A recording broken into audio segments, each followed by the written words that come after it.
menghendaki Mas Gibran untuk bisa menjadi cawapresnya Mas Prabowo. Cuman persoalannya waktu itu keluarga Pak Jokowi, baik Pak Jokowi maupun Bu Iriana dan keluarga besar Solo itu tidak mau kalau Mas Gibran jadi cawapresnya. Sehingga ketika ulang tahun di pondok, Mas Prabowo bilang sama saya, "So, kalau Gus siapa?" Karena waktu itu yang di-endorse sama Pak Jokowi salah satunya adalah Mas Erick Thohir. Sementara analisanya Mas Erick itu agak lemah di Jawa Timur. Sementara kita membutuhkan kemenangan di Jawa Timur. Sehingga kalau dipaksakan khawatir di Jawa Timur kita kalah. Saya bilang sama Mas Prabowo, "Mas Gibran, Mas." Lah sama Gus. Tapi saya sudah minta 4 kali kepada Pak Jokowi menghadap supaya Mas Gibran dikasih, nggak dikasih. Ini menunjukkan bahwa nggak ada ambisi keluarga Jokowi dan Bu Iriana untuk menjadikan Mas Gibran sebagai cawapres. Kemudian beliau bilang, "Bisa nggak Gus minta menghadap Pak Jokowi supaya merelakan Mas Gibran untuk diajak menjadi pendamping Mas Prabowo?" "Oke Mas, saya akan usahakan." Sehingga waktu itu Pak Jokowi pulang kunjungan kerja dari Cina kalau nggak salah, saya menghadap di Istana Bogor. "Mas, bla bla bla bla bla bla. Ketika kalau Gus maunya siapa? Kalau nggak Mas Erick?" Saya waktu itu bilang, "Mas Gibran." Pak Jokowi itu langsung beranjak dari tempat duduknya. "Jangan Gus," begini. Itu spontan. Ini menunjukkan bahwa Pak Jokowi memang tidak ada ambisi untuk menjadikan Mas Gibran itu. Sehingga hari ini orang mengatakan, "Wah ini dinasti, Pak Jokowi harus mewariskan tahtanya untuk anaknya." Enggak. Sambil ngomong ngalor ngidul, kemudian Pak Jokowi bilang, "Mas Prabowo udah minta sama saya 4 kali Gus, tapi saya nggak setuju. Apalagi proses MK seperti itu, saya nggak mau kemudian intervensi MK. Kalau ibu gimana Pak? Pak Prabowo minta ketemu Bu Iriana, saya juga tidak kasih izin." Sekali lagi ini saya sampaikan apa? Bahwa keluarga Pak Jokowi tidak ada ambisi untuk menjadikan Mas Gibran sebagai cawapres. Sehingga apa yang saya sampaikan ini benar-benar bahwa keinginan untuk mencawapreskan Mas Gibran itu dari masyarakat. Ya orang-orang kayak saya ini. Saya ngeyel waktu itu, pokoknya Mas Gibran. Mas. Kalau nggak Mas Gibran siapa Gus? Kalau nggak Mas Gibran mungkin Bu Khofifah. Karena pertimbangan saya sebagai ketua Muslimah dan kedua sebagai Gubernur Jawa Timur. Makanya kenapa setelah saya dari istana saya soal Bu Khofifah waktu itu kan ada videonya itu. Nah, dalam rangka itu. Gitu. Nah setelah itu saya komunikasi intensif dengan Mas Gibran. Mas Gibran ke pondok saya beberapa kali, saya ke balai kota, macam-macam, ke Solo. Dan Mas Gibran, ampun Gus, masih banyak yang lain dan sebagainya. Sampai keluar putusan MK itu, Mas Gibran masih ketemu saya. "Enggak Gus, Bapak tidak mengizinkan. Bapak tidak mengizinkan." Nah, Mas Prabowo terus komunikasi dan alhamdulillah akhirnya ketemu titik temu. Mas Gibran akhirnya mau. Itu pun mau, itu sehari sebelum dideklarasikan.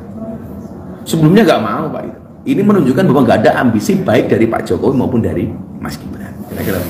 Kalau kemudian sejak kapan Gus minta pengen menggabungkan Mas Prabowo dengan Mas Gibran? Saya sejak bulan puasa.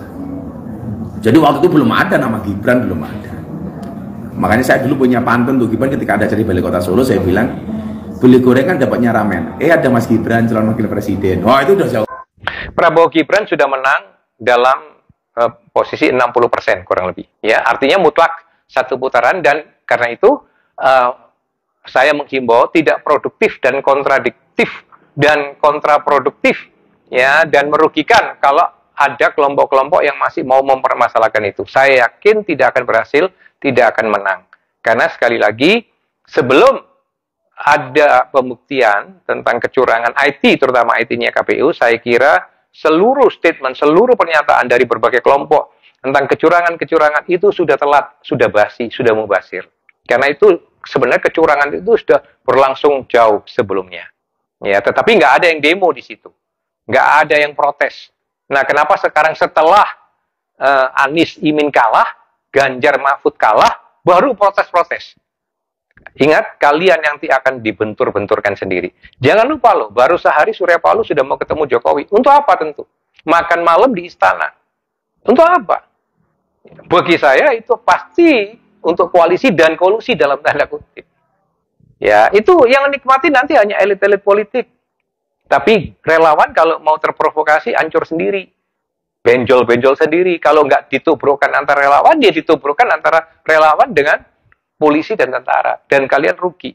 Padahal yang di atas itu nanti berangkul-rangkulan. Ya ingat aja dulu kasusnya Pak Prabowo dengan Jokowi. HTI, FPI, ulama semua merasa ditinggalkan. Kenapa? Setelah Pak Prabowo mau dirangkul Jokowi, masuk ke kabinet. Semua gigit jari. Ya kan? Nah itu biarkan. Jadi biar saja sekarang sudah Pak Prabowo dan Gibran menikmati. Toh nanti program-programnya itu semua pasti juga untuk dinikmati. Ya, makan gratisnya pasti kan juga mungkin anak-anak kalian juga ikut menikmati. Rumah 3 juta rumah itu juga mungkin sebagian dari kalian juga ikut menikmati. Distribusi pupuk yang langsung bukan sebagian juga kalian ikut menikmati. Jadi pesan saya adalah jangan relawan, jangan mau terprovokasi. Salam Pancasila. Kecurangan yang sistematis, terstruktur, dan masif di pemilu 2024. Artinya, kecurangan ini melibatkan penyelenggaranya. Saya mengambil bagian sebagai KPPS. Perpanjangan tangan dari KPU.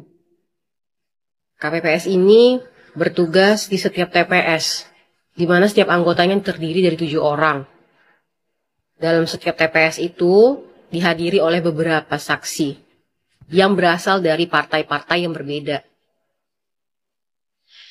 Kemudian warga di sekitar juga menjadi saksi ketika setiap kotak suara dibuka dan setiap lembar dibacakan siapa paslon yang dipilih dalam lembar suara tersebut. Kecurangan terstruktur, sistematis, dan juga masif ini ditujukan kepada siapa? Siapa yang melakukan kecurangan ini? Buktinya seperti apa? Apakah Anda bisa menyebutkan TPS mana yang secara signifikan suaranya tidak menjadi milik paslon Anda, tapi malah beralih ke paslon lain? Kemudian buktinya dalam bentuk apa? Apakah ada perencanaan sebelumnya dilaksanakan pemilu ini?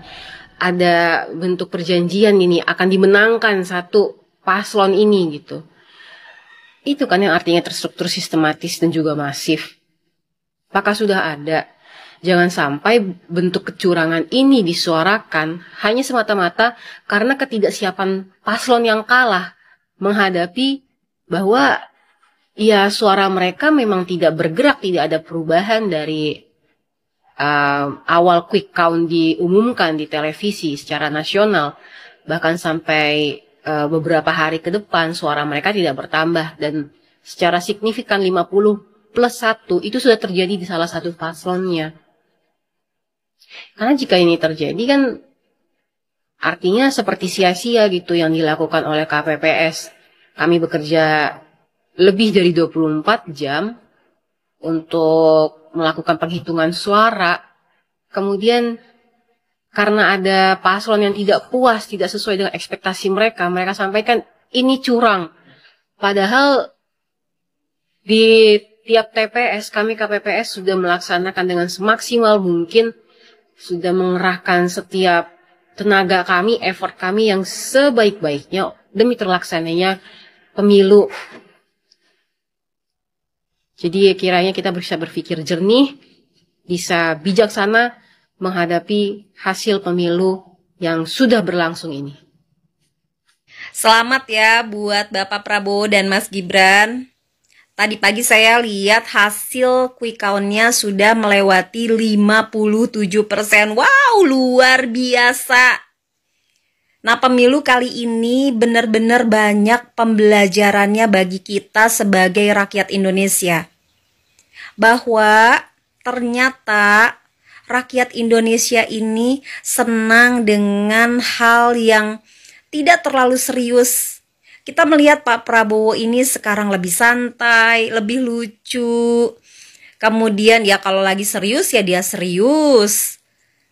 Terus dia lebih humanis. Itu poin banget untuk Bapak. Kemudian jargon-jargon yang dibikin oleh masyarakat sebagai pendukung Pak Prabowo ini seperti oke gas, sorry ye, kemudian Samsul dan lain sebagainya itu juga membantu suara Pak Prabowo. Karena anak-anak kecil aja pada seneng. Dan juga nih harus diingat bahwa di negara Indonesia meskipun mayoritas adalah agama Islam, tetapi tidak fanatik. Agama Islamnya lebih kepada toleransi karena kita terbiasa hidup berdampingan dengan orang yang berbeda agama. Bukan hanya agama Muslim. Di kantor banyak yang beda agama. Di lingkungan masyarakat banyak yang beda agama. Jadi ya nggak terlalu fanatik. Terus nih, artis-artis yang mendukung Pak Prabowo bukan artis-artis yang banyak koar-koar, banyak nyinyir, memposting-posting menghina pendukung paslon yang lain. Dan mereka kebanyakan artis-artis high level atau artis papan atas. Jadi udah tahu cara bersikap, beretika. Terus lagi nih, banyak orang-orang yang silent majority karena malas debat di pemilu ini. Yang suka bawa-bawa agama. Itu juga orang-orang yang membuat suara Pak Prabowo dan Mas Gibran ini duar. Bener nggak? Dan lagi nih, karena pendukung 01 juga. Ini semua berkat pendukung 01.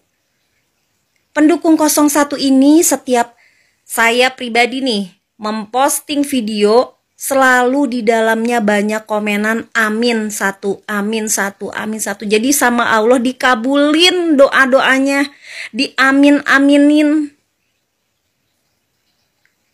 Ya kan? Nah, jadi kalian sendiri yang mendukung doa-doa kami ini, kalian yang mengamini. Terus nih, ada lagi.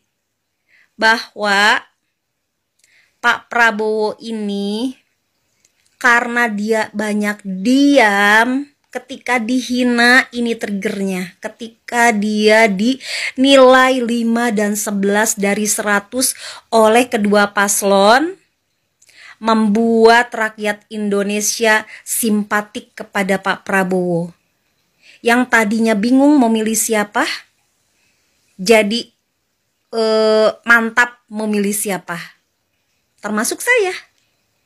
Saya orangnya cepat simpatik sama orang. Gak suka kalau lihat orang direndahkan, dihina. Dan saya yakin di Indonesia ini karena adat ketimurannya yang sangat kental, masyarakat itu mudah simpatik terhadap orang-orang yang direndah-rendahkan, dihina, dibully.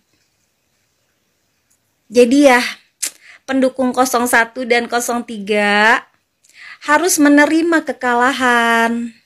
Jangan merasa kalian itu pasti ini dicurang-curangi dan lain sebagainya, teriak-teriak depan KPU mau demo. Bahkan teriak-teriaknya udah kayak orang gila. Kalian itu banyak istighfar. Kan kalian tuh selalu bilang qadarullah, qadarullah. Kan qadarullah itu sesuai dengan takdir Allah kan? Terima aja ya. Takdir Allah sekarang adalah bahwa Bapak Prabowo bisa menjadi presiden di waktu yang terindah untuk dia. Kita doakan saja dia ke depan bakal memimpin seperti apa. Kita doakan kemudahan, kelancaran bagi Bapak Prabowo dan Mas Gibran dalam bekerja. Jangan diejek-ejek programnya, dinyinyir-nyinyirin. Memangnya kalian kalau misalnya paslon kalian yang menang, programnya bakal langsung dijalankan, sukses 100%. Gak yakin. Saya gak yakin. Kemudian bisa membawa rakyat sejahtera, saya nggak yakin. Apalagi kemarin Umi Pipik sebagai panutan bagi banyak perempuan muslimah membuat postingan seolah-olah Pak Anies Baswedan ini sifatnya sama dengan Rasulullah. Saya tidak terima ya Umi. Kalaupun nih ada orang yang mendukung Pak Prabowo bilang bahwa Pak Prabowo ini sama dengan Rasulullah, saya pun tidak terima. Apalagi seorang Anies Baswedan, nah siapa dia? Disama-samakan dengan Rasulullah. Saya tadinya mengagumi Umi, tapi setelah postingan kemarin, saya jadi berpikir ini agama kita kok diobok-obok oleh pendukung 01 yang mengaku paling salih, paling salihah, paling hijrah. Jadi sekarang mari kita sama-sama legowo menerima apapun hasil dari KPU. Ini semua bukan tentang kecurangan, tapi tentang Anies yang wajib menang. Yang terhormat Bapak Anies Baswedan, menurut saya, demokrasi di negara ini bukan rusak karena Bapak Prabowo Subianto naik, tetapi karena Anda. Kenapa karena Anda? Karena menurut saya, demokrasi Indonesia ini diacak-acak atau diobrak-abrik oleh Anda dan mendukung Anda. Anda menghalalkan segala macam cara untuk memenangkan Pilpres kali ini. Sedangkan Bapak Anies Baswedan harus ingat, yang mana dalam negara ini bukan hanya ada satu agama, tetapi ada banyak sekali agama. Dan Anda harus memahami tentang konsep NKRI untuk menjadi seorang presiden. Dan tolong digarisbawahi Pak Anies, bahwa seorang presiden atau seorang calon presiden haruslah anak Indonesia asli, bukan pendatang dari negara lain. Itu sudah tertera dalam Undang-Undang Dasar dan Anda harus taat kepada itu. Buat kalian pendukung yang masih belum terima kekalahan capres pilihannya, kalian masih nyari-nyari kesalahan capres 02. Kalian terlalu sibuk. Wong Caimin aja udah ngucapin selamat kok buat Pak Prabowo.